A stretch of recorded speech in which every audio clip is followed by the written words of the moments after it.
ailleurs à Alexandrie en Égypte avec Itiel Dufoncien. Bonjour. Bonjour. Vous êtes responsable de la communication de l'université Sangor et l'on fête la francophonie encore cette semaine à Alexandrie avec jeudi la journée Fêtons la diversité culturelle francophone. Vous nous donnez une petite idée du programme ?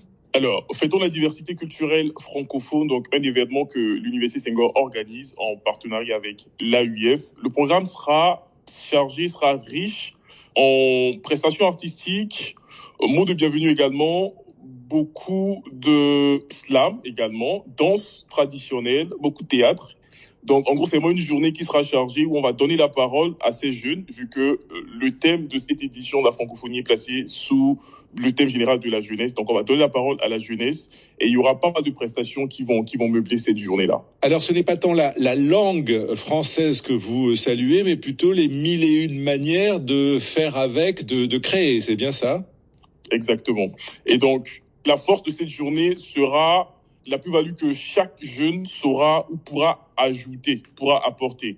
Donc, il faut dire qu'à l'université Senghor, on regroupe plus de 20 nationalités et donc c'est plus de 20 talents que l'on va découvrir à cette journée-là. Ça va passer par des arts visuels, de l'artisanat, la promotion du patrimoine culturel de chaque pays. Donc, il faut comprendre que ce sera vraiment une journée assez riche, dans le sens où on ira en visite de plusieurs cultures. Avec des variations du français, comme aime à l'évoquer notre invitée Anne Abéillé. Alors, l'université Sangor fait partie de l'AUF, c'est une université francophone dédiée au développement de l'Afrique. Vous me corrigez si je me trompe.